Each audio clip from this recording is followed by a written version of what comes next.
तो next question ये देखो बच्चों, हम लोग इसको सॉल्व करेंगे और ये भी तुम्हारा जो है ये क्वेश्चन आपका पूछा गया है, जी मेंस में पूछा गया है। ये किसमें आया है आपका क्वेश्चन? जी मेंस में, जी मेंस 222 में आया हुआ है। ठीक, इंपॉर्टेंट क्वेश्चन है और क्वेश्चन का कॉन्सेप्ट थोड़ा है यूनिक बट अच्छा क्वेश्चन है। अब इसमें देखो क्या है, हमें इसमें दिया गया है जैसे कि आपको यहाँ पे दिख रहा है velocity v and acceleration a in two system of units 1 and 2, माने यूनिट के सिस्टम दो बनाए गए, एक 1 और 2।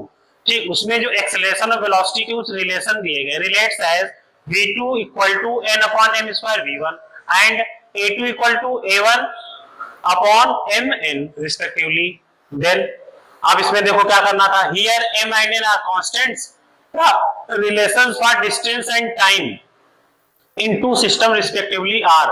तो हमें यहाँ पे क्या बताना है कि ये जो रिलेशन होगा टाइम का और डिस्टेंस का आपस में, यानी डिस्टेंस का और टाइम का, हमें किसके दिए गए, वेलोसिटी एंड एक्सीलरेशन के रिलेशन दिए गए हैं और हमें डिस्टेंस और टाइम के रिलेशन यहाँ पे निकालने हैं।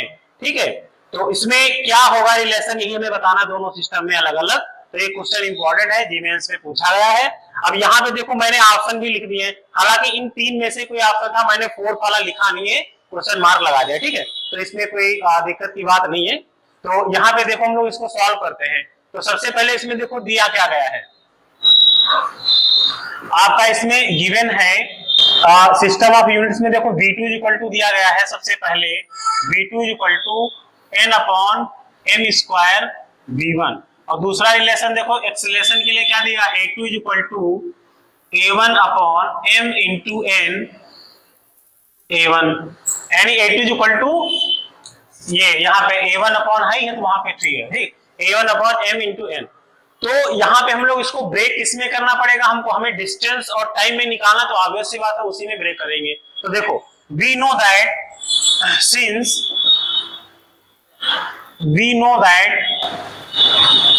हमें ऑलरेडी ये पता है कि जो वेलोसिटी होती है, यानी जो वेलोसिटी होती है वो क्या होती है, वेलोसिटी इक्वल टू होता है डिस्प्लेसमेंट अपॉन, या डिस्टेंस कह सकते हो, और डिस्प्लेसमेंट अपॉन टाइम। यानी कि अगर हम लोग वेलोसिटी को एक v इक्वल टू, यानी ये आपका फार्मूला होता है आपका डिस्टेंस अपॉन टाइम, यानी t, यहाँ पे इसको टाइम को t से इंडिकेट कर ले रहे हैं। ठीक है, और डिस्प्लेसमेंट को यानी डिस्टेंस को l से, और v आपका वेलोसिटी तो ये है ही है। ठीक है, अब इसमें देखो हम लोग क्या करेंगे, पहले सिस्टम के अकॉर्डिंग देखो, अगर हम वेलोसिटी को ब्रेक करेंगे पहले सिस्टम में, तो हम लोग क्या करेंगे, यहाँ पे देखो सबसे पहले हम लोग इसको ये फार्मूला लेंगे v2 equal to n upon m square v1।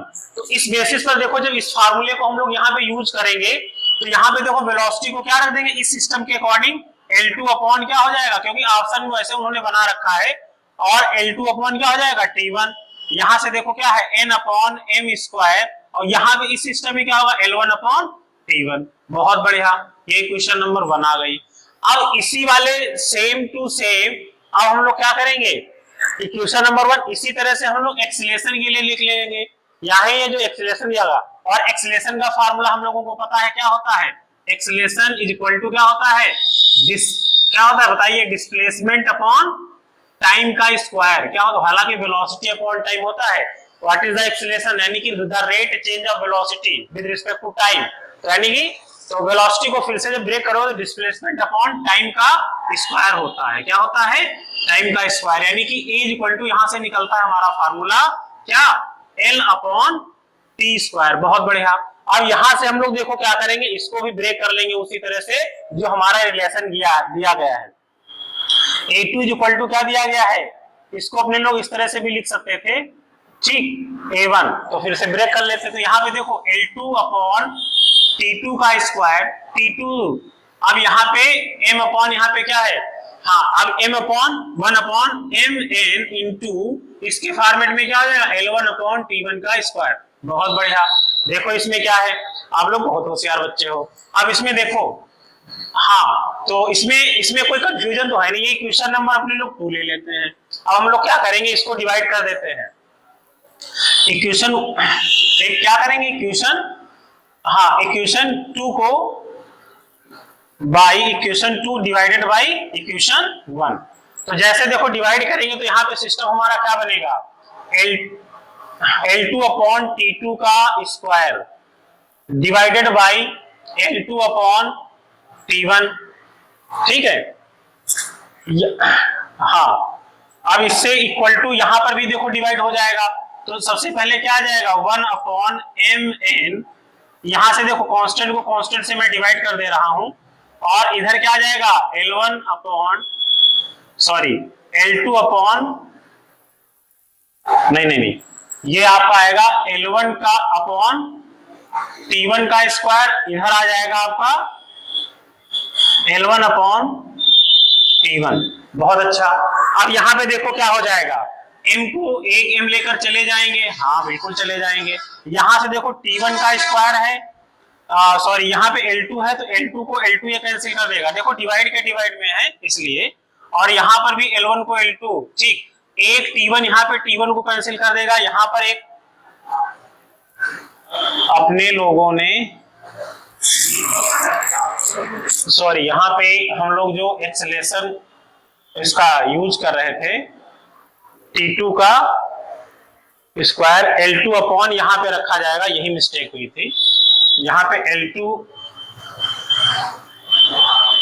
ये यहाँ पे, हाँ एक यहाँ पे भारी मिस्टेक है, तुम लोग देख लेना इसको, ठीक है। ये L2 अपॉन T2 बनेगा, ठीक है।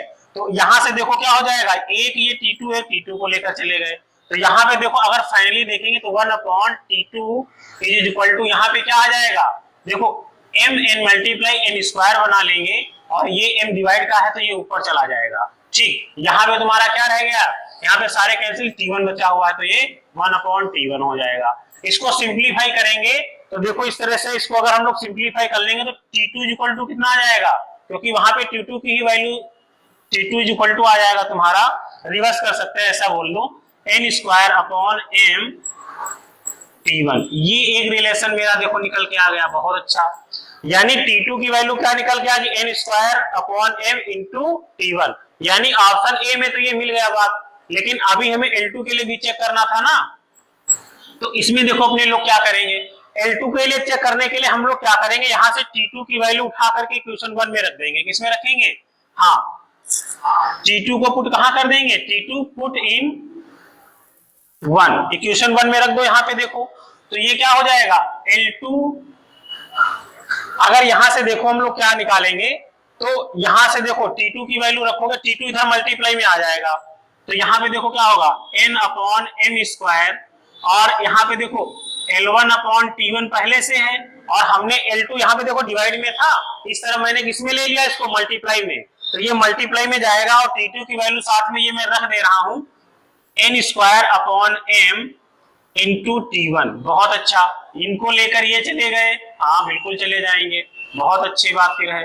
तो L2 इक्वल टू क्या निकल के आ गया तुम्हारा, देखो n की पावर 2 है, यहाँ पे n की पावर 1 है, तो कितना हो जाएगा बोलो, हाँ तो ये देखो क्या हो जाएगा n क्यूब अपॉन, यहाँ पे भी यही m क्यूब, यहाँ पे क्या आ जाएगा आपका, बचा रह गया केवल L1, यानी कि एक रिलेशन ये निकल के आ गया और एक ये निकल गया। तो इस तरह से हमारा ऑप्शन कौन सा सही हो रहा है, L2 equal to n cube m cube L1, ठीक है। तो ये हमारा एक क्वेश्चन रहा, तो इसमें बहुत सिंपल था, यूनिक टाइप का क्वेश्चन है, अच्छा क्वेश्चन है, फिलहाल जी मेंस में पूछा भी गया है, और हाँ इसी जी मेंस में इसी पैटर्न पर क्वेश्चन बनाया भी जा सकता है।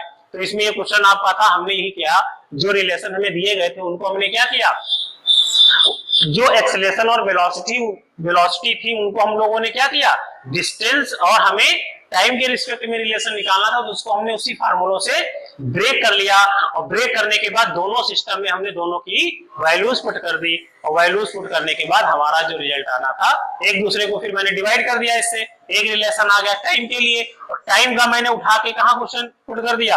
अब हाँ it is depends only you कि हम लोग इसमें क्या करें, इसकी वैल्यू यहाँ पे पुट कर दें या T2 की वैल्यू यहाँ पे थोड़ा इजी था, इसीलिए हम लोगों ने यहाँ पे पुट किया, ठीक है। तो ये क्वेश्चन था आपका, इससे हमारा ऑप्शन ए सही हो जाएगा, ठीक है। तो अगर इसमें कोई अभी डाउट है तो आप बता सकते हैं कमेंट में करके, ठीक है। बाकी आप लोग होशियार बच्चे तो हाँ ही हैं।